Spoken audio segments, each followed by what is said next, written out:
معزز مصلیان کرام، السلام علیکم ورحمۃ اللہ وبرکاتہ۔ الحمد للہ الذی ابدع الخلاق والدین والصلاة علی من کان نبیا وآدم بین الماء والطین والصلاة والسلام علی سید المرسلین وعلى آلہ وأصحابہ وذریاتہ وابنہ الغوث العاظم الجیلانی اجمعین، اما بعد فاعوذ باللہ من الشیطان الرجیم، بسم اللہ الرحمن الرحیم۔ هل يستوي الذین یعلمون والذین لا یعلمون؟ صدق اللہ مولانا العظیم وبلغنا رسولہ النبی الامین المکین المتین الکریم، ونحن علی ذلک لمن الشاہدین والشاکرین، والحمد للہ رب العالمین۔ قال اللہ تبارک و تعالی فی شان حبیبہ الکریم، ان اللہ وملائکتہ یصلون علی النبی یا ایھا الذین آمنوا صلوا علیہ وسلموا تسلیما۔ اللہم صل علی سیدنا مولانا محمد معدن الجود والکرم وآلہ وبارک وسلم، صلاۃ والسلام علیک یا سیدی یا رسول اللہ صلی اللہ تعالی علیہ وسلم۔ غوث اعظم بمن بے سر و ساما مدد، قبلہ دی مدد، کعبہ امام مدد، قادریم نعرہ یا غوث اعظم می صنم، دم شیخ احمد رضا خان قطب عالم می صنم۔ میں قادری ہوں، شکر ہے رب قدیر کا، دامن ہے میرے ہاتھ میں پیران پیر کا۔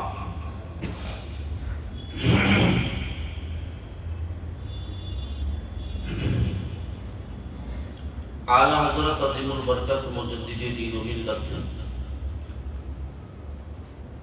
عاشق بارگاہ رسالت، تاجدار اہل سنت، سیدنا شیخ امام احمد رضا خان علیہ رحمت و رضوان فرماتے ہیں کہ ان کی مہک نے دل کے گنچے کھلا دیے ہیں، ان کی مہک نے دل کے گنچے کھلا دیے ہیں، جس راہ چل گئے ہیں کوچے بسا دیے ہیں، اور ان کے نثار کوئی کیسے ہی رنج میں ہو، جب یاد آ گئے ہیں سب غم بھلا دیے ہیں۔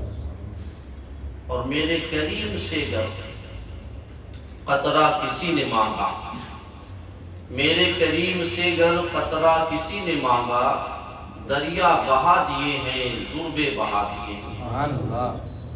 آئیے کچھ گفت و شنید سے بیشتر انتہائی ادب و احترام کے ساتھ اپنے اور ساری کائنات کے مرکز عقیدت حضور احمد مصطفیٰ محمد مصطفیٰ صلی اللہ علیہ وسلم کی بارگاہ گوہربار میں غلامانہ انداز میں درود و سلام کی ڈالیاں نچھاور کریں۔ اللہم صلی علی سیدنا مولانا محمد معدن الجود والکرم وجہ الکریم وآلہ وبارک وسلم۔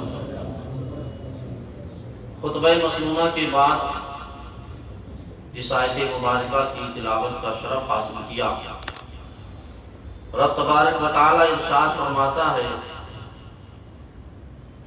هل يستوي الذين يعلمون والذين لا يعلمون؟ کیا وہ لوگ جو علم رکھتے ہیں اور وہ لوگ جو علم نہیں رکھتے ہیں برابر ہو سکتے ہیں؟ تو یہ ہر شخص اس کا جواب یہی دے گا، یقیناً جو علم والے ہیں اور جو بے علم والے ہیں یہ دونوں برابر نہیں ہو سکتے۔ کل کی تاریخ 2 شعبان المعظم، ساری دنیا میں منصب امامت پر سب سے اعلیٰ مقام رکھنے والے، بلکہ یوں کہو کہ اجتہاد کے سب سے بڑے مدون، مجتہدین میں سب سے اعلیٰ مقام رکھنے والی شخصیت، جنہیں دنیا امام اعظم ابو حنیفہ رضی اللہ تعالیٰ عنہ کے نام سے جانتی ہے، جن کی ذات محتاج تعارف نہیں، چونکہ ساری دنیا میں تقریباً 80-85 بلکہ 90% تک لوگ حنفی مسلک کے پیروکار ہیں، باقی جو بستے ہیں اس میں سارے لوگ آتے ہیں، اور ہم بھی الحمدللہ حنفی مسلک کے پیروکار ہیں۔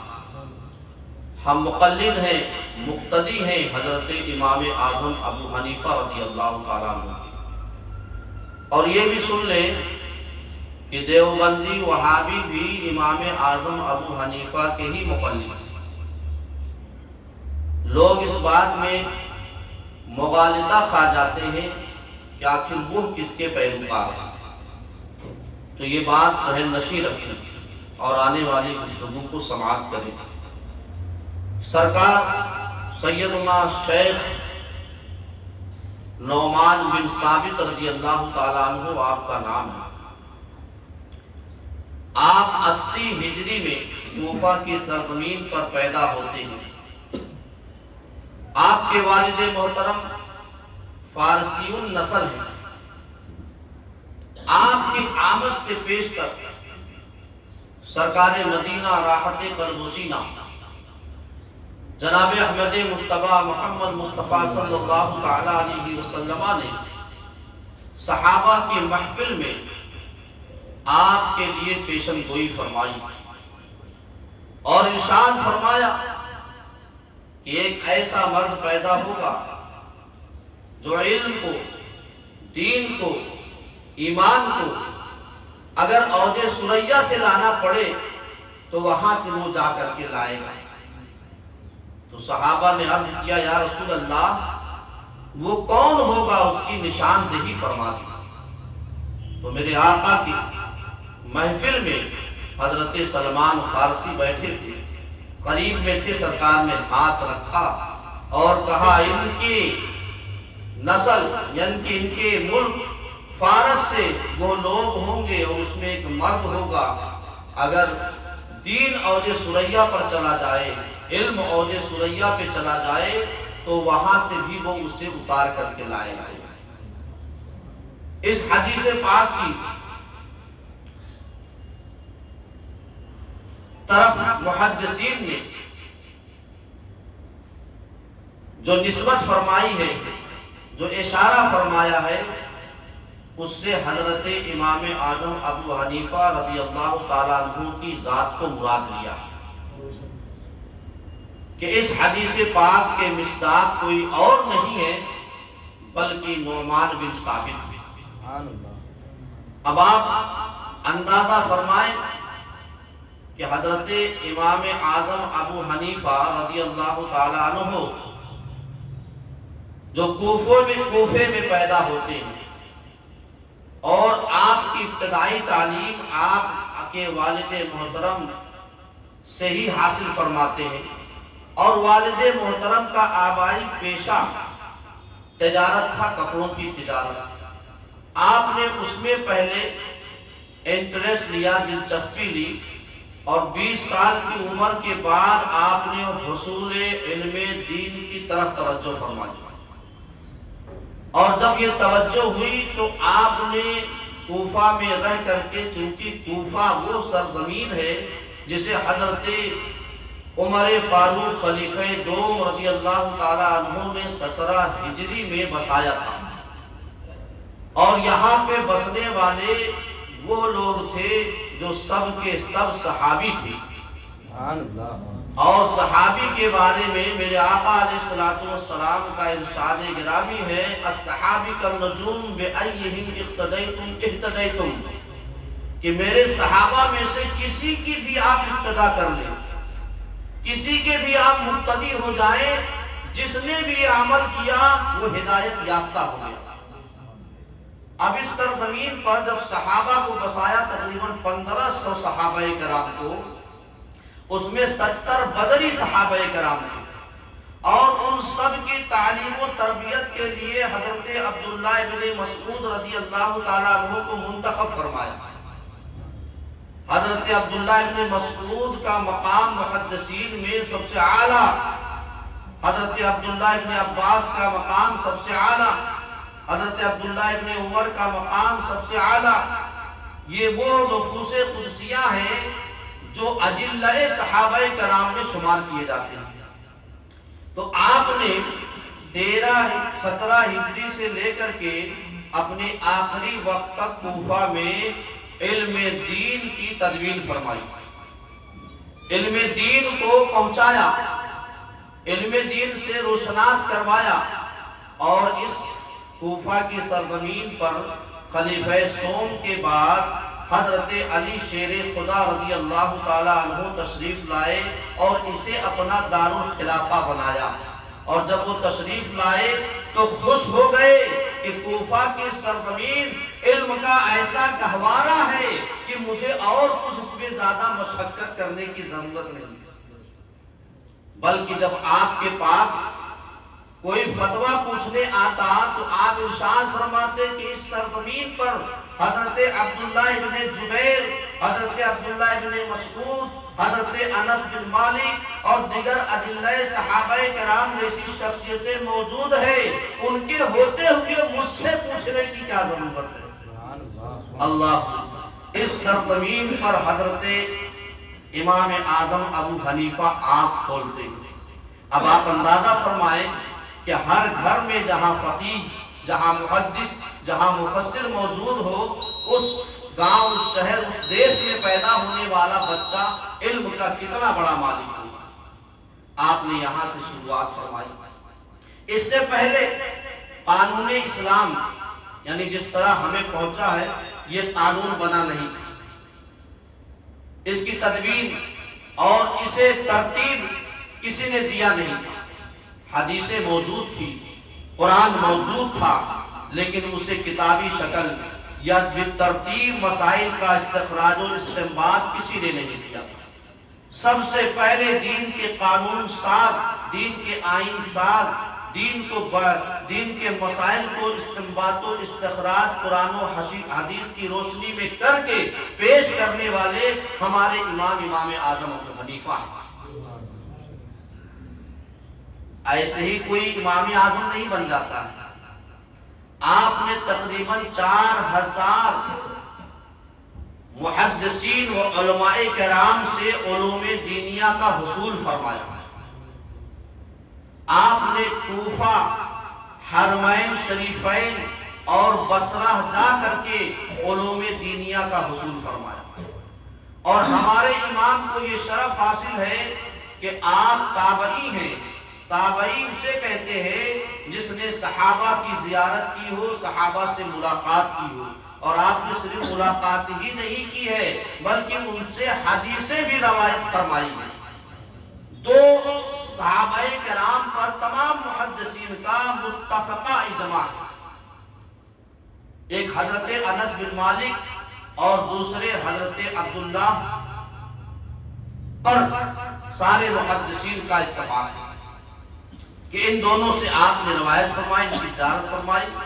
جب 93 ہجری میں حضرت انس بن مالک رضی اللہ تعالیٰ عنہ کوفہ کی سرزمین پر تشریف لائے تو آپ نے ان کی زیارت فرمائی اور ان سے اکتساب علم و فیض فرمائی۔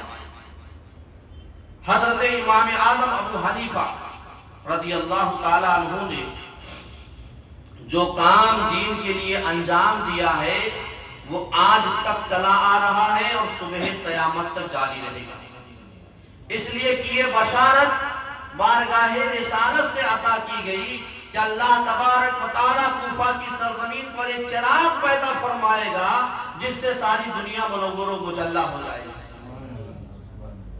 آپ اندازہ فرمائیں کہ آج جتنے مسائل قرآن و حدیث کی روشنی میں ہم تک پہنچے ہیں، یہ سب حضرت امام اعظم ابو حنیفہ کی مرہون منت ہے۔ اب آپ سوچ رہے ہوں گے وہ کون سے مسائل ہیں؟ آپ سے پہلے یہ چیزیں نہیں تھی کہ نماز میں فرض کتنے ہیں، نماز میں شرط کتنے ہیں، نماز میں واجبات کتنے ہیں، نماز میں سنتیں کتنی ہیں، یہ امام اعظم ابو حنیفہ رضی اللہ تعالیٰ عنہ نے نکال کر کے بتایا کہ نماز میں اتنے فرض ہیں، نماز میں اتنے واجب ہیں، نماز میں اتنی سنتیں ہیں۔ آپ سے پہلے وضو میں کتنے فرائض ہیں یہ بھی ترتیب نہیں موجود تھی، حدیثوں موجود تھی، آپ نے ترتیب دیا کہ نماز میں فرض اتنے ہیں، وضو میں فرض اتنے ہیں، وضو میں واجبات اتنے ہیں، وضو میں سنتیں اتنی ہیں۔ پھر آپ نے یہ چیزیں اور اس کے علاوہ ایمان و عقائد کی چیزیں کہ کب بندہ ایمان والا ہوگا اور کب اس سے خطا ہو جائے تو دین سے خارج ہو جائے گا۔ آپ نے بتایا کہ میاں بیوی کے درمیان عقد نکاح کے بعد کب اس پر طلاق واقع ہو جائے گی اور کب نہیں طلاق واقع ہوگی۔ اگر وہ طلاق واقع ہو گئی تو کتنے دن تک وہ عدت گزارے گی، اور اگر عدت گزارے گی تو اس کا نان و نفقہ کس کے ذمہ ہوگا، یہ سب امام اعظم ابو حنیفہ نے بتایا۔ اس کے علاوہ ایسے جتنے مسائل ہیں ان سب کو حضرت امام اعظم ابو حنیفہ نے نکال کر کے امت کے لیے آسانی پیدا فرمائی۔ پھر اس کے علاوہ ہم غسل کرتے ہیں، ہم وضو کرتے ہیں تو کون سا پانی کس طریقے کا ہو تو ہمارا غسل ہوگا، ہمارا وضو ہوگا۔ اگر غسل کر لیا ہے اس میں کوئی چیز باقی رہ گئی ہے تو غسل مکمل ہوگا کہ نہیں ہوگا۔ اگر وضو کیا ہے اس میں کوئی عضو چھوٹ گیا ہے تو وضو مکمل ہوگا یا نہیں ہوگا، اسے امام اعظم نے نکال کر کے بتایا۔ روزے کی حالت میں ہم پر کیا کیا چیزیں فرض ہیں، کیا کیا چیزیں عائد ہیں، اگر ان کے کرنے سے ہمارا روزہ ٹوٹ جائے تو کب ٹوٹے گا، اسے امام اعظم نے بتایا۔ کب نہیں ٹوٹے گا امام اعظم نے بتایا۔ کب وہ سلامت رہے گا امام اعظم نے بتایا۔ کب وہ ختم ہو جائے گا امام اعظم نے بتایا۔ اگر حائضہ حالت روزہ میں رہے تو اس کے لیے کیا حکم ہے، وہ بعد میں اس کی قضا کرے یا نہ کرے، امام اعظم نے بتایا۔ اسی طریقے سے حج کے مسائل مرتب نہ تھے بلکہ اسے مرتب فرمایا امام اعظم نے کہ اگر حج پہ آپ جا رہے ہیں تو حج کے دوران آپ پر فرض کیا ہے، آپ پر واجب کیا ہے، آپ پر سنت کیا ہے، آپ کو ارکان حج ادا کیسے کرنے ہیں، اسے ترتیب امام اعظم ابو حنیفہ نے دیا۔ اس کے علاوہ ایسے جتنے سارے مسائل ہیں، قربانی کے مسائل کہ اگر قربانی آپ کر رہے ہیں تو آپ پر کب قربانی واجب ہوگی، کب نہیں ہوگی، آپ کب تک قربانی کر سکتے ہیں اور کس حد تک کر سکتے ہیں، یہ امام اعظم ابو حنیفہ نے بتایا۔ قرآن حدیث پاک میں نماز میں سہو ہو جائے تو اس کے لیے میرے آقا علیہ الصلوۃ والسلام کی حدیث موجود ہے، لیکن کب سہو ہوگا اور کب سجدہ سہو واجب ہوگا یہ امام اعظم ابو حنیفہ نے بتایا۔ اور اگر آپ نے سہو چھوڑ دیا تو اس کی کیا صورت بنے گی، یہ امام اعظم ابو حنیفہ نے ترتیب دیا۔ حضرات محترم، ہم آج علماء کرام کو نہ جانے کیسی نظروں سے دیکھتے ہیں۔ یاد رکھیں کہ آج جو بھی ہم دین پر عمل کرتے ہیں یہ علماء کرام کا احسان عظیم ہے کہ وہ دین کی باتیں ہمیں کھلے طور پر، صاف اور واضح طور پر بتا کر کے ہمیں دین کی صحیح رہنمائی حاصل فرماتے ہیں۔ آج جن حقیر نظروں سے اور جن تحقیر آمیز جملوں سے ہم علماء کو نوازنے کا کام کرتے، یاد رکھیں کہ ایسے افراد سے اللہ اور اس کی رحمتیں منہ پھیر لیتی ہے جو حقارت سے علماء کو دیکھتا ہے۔ ایسے گھر سے رحمتیں اٹھا لی جاتی ہیں جس میں علماء کی بے قدری کی جاتی ہے۔ ایسے گھروں سے رحمت کے فرشتے واپس چلے جاتے ہیں جہاں علماء کی برائی بیان کی جاتی ہے، اس لیے کہ یہ علماء کسی کے باپ کے گھر کے نہیں ہیں، یہ علماء رسول پاک کے گھر کے ہیں کہ میرے آقا نے فرمایا ہے کہ میرے وارث، میرے نائب اگر کوئی ہے قیامت تک تو میرے دین کے علماء۔ حضرات محترم، اسی پر ایک شخص نے کہا تھا مجھ سے کہ حضرت پھر ان علماء کا کیا حال ہوگا جو باعمل نہیں ہے، جو دین کے نام پر کلنک ہے، جو دین میں خرافات کرتے ہیں لیکن اپنے آپ کو عالم کہلاتے ہیں، جو دین کے نام پہ فروغ کرتے ہیں لیکن وہ دین کے عالم کہلاتے ہیں، جو جھوٹ بولتے ہیں لیکن دین کے نام پہ عالم کہلاتے ہیں، جو لینے دینے میں نہ جانے کیسے کیسے کام انجام دے جاتے ہیں لیکن عالم کہلاتے ہیں، تو ہم نے کہا وہ کہلاتے تو عالم ہی ہے نا، وہ جھوٹے ہوں، وہ مکار ہوں، وہ بدکار ہوں، وہ اور دیگر چیزوں کے مالک ہوں، لیکن کہتے تو آپ عالم ہی ہیں۔ ہم نے کہا آپ بتائیں کہ اگر آپ کے کوئی 4 لڑکے اللہ نے عطا فرمائے، آپ کو اللہ نے 4 بچے دیے، لیکن کیا چاروں بچے آپ کے درست ہو جائیں گے؟ آپ کے چاروں لڑکوں بہت کم ایسا ہوتا ہے کہ چاروں آپ کے فرما بردار ہوں، چاروں آپ کے فکر کے موافق ہوں، چاروں آپ کے کہنے میں ہوں، ایسا بہت کم ہوتا ہے۔ اکثر و بیشتر اب اس 4 لڑکوں میں معلوم یہ ہوا کہ کوئی عالم دین بن گیا، کوئی انجینئر بن گیا، کوئی وکیل بن گیا، کوئی چرس اللہ گرد اللہ بن گیا۔ کبھی ایسا ہوتا ہے کہ 4 میں 2 صحیح ہو گئے، 2 غلط راہ کے شکار ہو گئے، تو آپ بتائیں جب آپ حق کے وراثت دیں گے تو کیا یہ کہیں گے یہ شرابی ہے اسے نہیں دوں گا، یہ کبابی ہے اسے نہیں دوں گا، یہ بدکار ہے اسے نہیں دوں گا، میرا ایک ہی لڑکا صحیح ہے میں اسے اپنی وراثت سے حصہ دوں گا؟ تو کہنے لگا نہیں نہیں یہ تو نہیں ہو سکتا ہے، جب حصے کی بات آئے گی، وراثت کی بات آئے گی تو سب کو برابر کا حصہ ملے گا۔ تو میں نے کہا میرے آقا نے فرمایا ہے العلماء ورثۃ الانبیاء، کہ علماء نبیوں کے وارث ہیں، بد کرداری اپنی جگہ ہے، بد چلنی اپنی جگہ ہے، لیکن میرے آقا وراثت کا حصہ ضرور عطا فرمائیں گے۔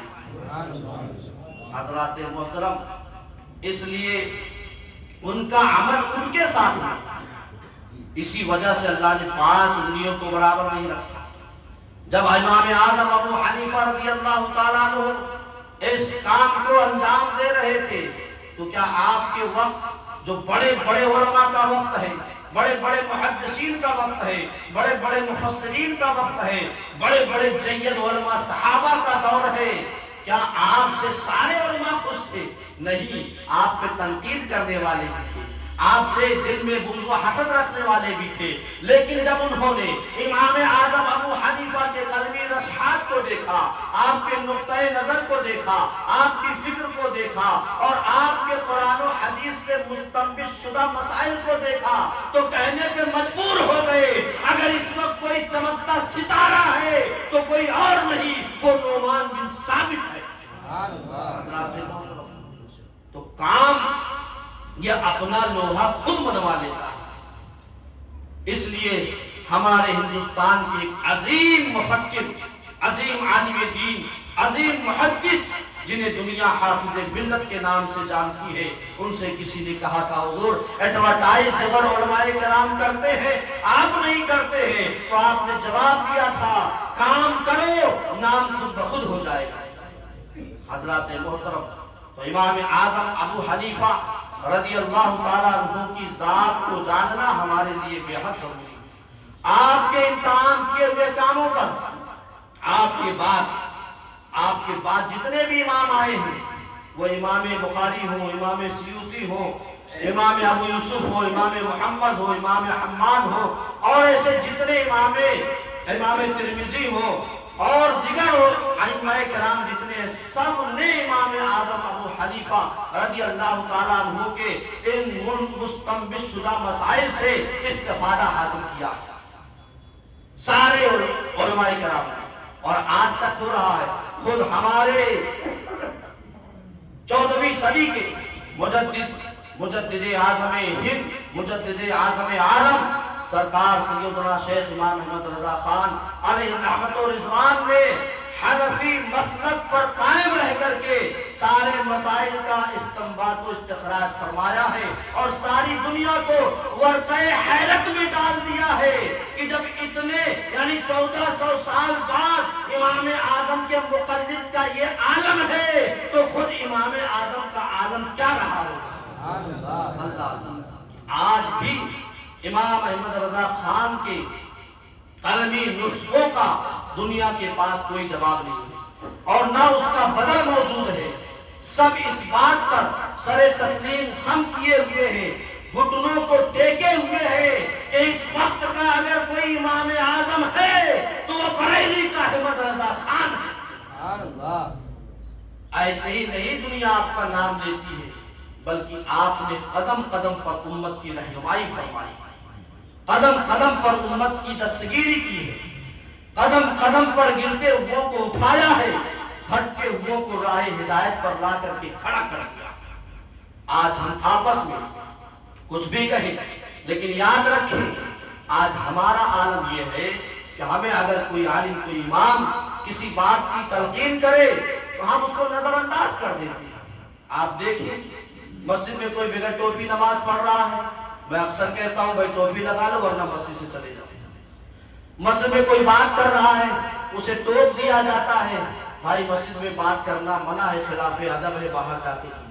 کسی کا فون آ گیا وہ مسجد میں ہی بات کرنے لگا اسے روک دیا جاتا ہے اس لیے کہ یہ مسجد کے آداب کے خلاف ہے، باہر جا کے بات کیجیے. آپ کو کوئی تکلیف ہو گئی ہے آپ مسجد کے باہر جا کر کے کیجیے. اسی طریقے سے بیٹھنے اٹھنے میں جہاں جگہ خالی مت رکھیے، بلانا پڑتا ہے آگے آئیے پیچھے جائیے ادھر آئیے ادھر آئیے. یہ ہم مسلمان ہیں اور ہمیں پھر بھی ہر دم اور ہر وقت ہر نماز میں کہنا پڑے یہ بڑے شرم کی بات ہے. اس کے علاوہ اور دینیات میں آگے بڑھیں کہ آپ مسجد میں آتے ہیں تو مسجد کا آداب ملحوظ رکھیں.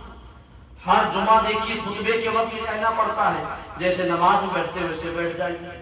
کوئی آستین چڑھا کر کے بیٹھا ہے، کوئی پائنچے اوپر کر کے بوڑ کے بیٹھا ہے، کوئی بٹن کھول کر کے بیٹھا ہے. آپ بتاؤ اگر ایک دنیا دار کے آفس میں جاتے ہو تو اپنا پینٹ بھی صحیح کرتے ہو، اپنا سر بھی صحیح کرتے ہو، اپنی آستین بھی صحیح کرتے ہو، اپنا بٹن بھی دیکھتے ہو ماتھے پہ گوگل ہے کہ نہیں، چشمہ ہے کہ نہیں، اس کے علاوہ کلین اسٹیپ ہو کر کے جاتے ہو، عطر اور پرفیوم مار کے جاتے ہو. مجھے بتاؤ کیوں جاتے ہو، کیوں ایسا کرتے ہو؟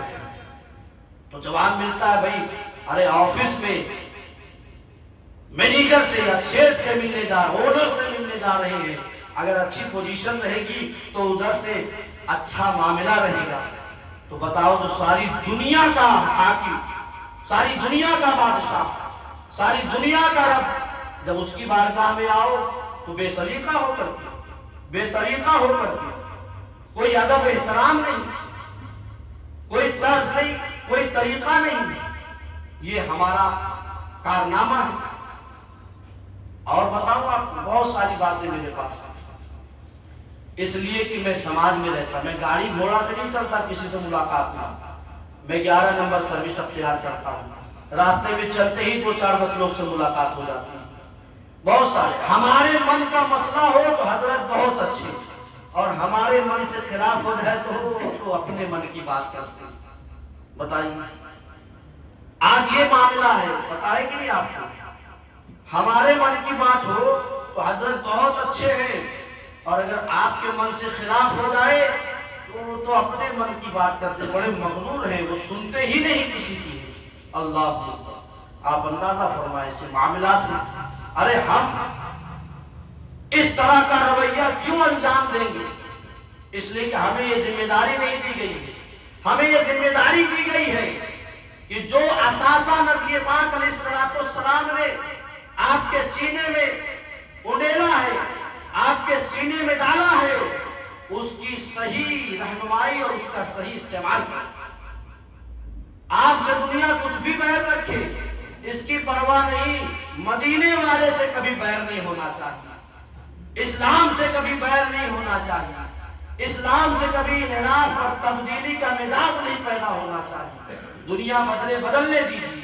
خود امام اعظم ابو حنیفہ رضی اللہ تعالیٰ عنہ کو جب اس وقت کے خلیفہ نے منصب قضات کو پیش کیا تو آپ نے انکار کر دیا. اور انکار کرنے کے جرم میں آپ کو جیل میں ڈال دیا گیا. اللہ، ایسا نہیں کہ آپ نے صحبتیں نہیں برداشت کی. حق کی راہ میں ہو ہی نہیں سکتا کہ مصیبتوں کو برداشت نہ کرنا، مشقتوں کو نہ جھیلنا پڑے. اس لیے یاد رکھیں کہ صحیح رہنمائی کا راستہ تلاش کریں. اور اس وقت سب سے بہتر رہنمائی بریلی کی سرزمین سے امام احمد رضا خان کے اقوال و افعال اور آپ کی تحریر اور آپ کے کتب و رسائل فرما رہے ہیں، اور اسی کا پرچار اور اسی کا پیغام علماء اہل سنت عوام تک پہنچا رہے ہیں. ورنہ یاد رکھیں کہ آج کے وقت میں ایمان اور عقیدہ بچا لینا یہ سب سے مشکل امر اور سب سے مشکل کام ہے. اگر اسے سلامت رکھنا ہے تو یقیناً آپ کو مسلک اعلیٰ حضرت پر قائم ہونا ہوگا. اور یہی وہ مسلک ہے جسے مسلک امام اعظم ابو حنیفہ کہا جاتا ہے. ہر چیز کا جواب ہے، کوئی ایسی چیز نہیں ہے جس کا جواب مسلک اعلیٰ حضرت میں نہ ہو. اس لیے کہ مسلک اعلیٰ حضرت یہی مسلک امام اعظم ہے. آج کے وقت میں اگر آپ کہیں گے مسلک امام اعظم، تو مسلک امام اعظم کے پیروکار صرف ٹی ٹی ایس ہی نہیں ہیں بلکہ دوسرے فرقہ ہائے باطلہ بھی ہیں. اس لیے ان سے امتیاز رکھنے کے لیے، فرق رکھنے کے لیے مسلک اعلیٰ حضرت کہا جاتا ہے. ابھی آ رہی ہے شب برات الحمدللہ، اس کے بعد رمضان شریف. ان مواقع پر مسائل دینیہ کا جاننا بے حد ضروری ہے. یاد رکھیں کہ ہر معاملے میں اپنے دین کو مقدم رکھیں، اپنے اسلام کو سامنے رکھیں، اور اس کے بعد جو کام آپ کو انجام دینا ہے وہ آگے بڑھانے کی کوشش کریں. مولا کی بارگاہ میں دعا ہے کہ ہمیں صحیح راستے پر چلنے کی توفیق عطا فرمائے، مسلک اعلیٰ حضرت پر قائم و دائم فرمائے، اور اسی پر ہمارا خاتمہ بالخیر فرمائے. ہمیں کرنی ہے شہنشاہ بطحا کی رضا جوئی، وہ اپنے ہو گئے تو رحمت پروردگار اپنی. وآخر دعوانا ان الحمدللہ رب العالمین.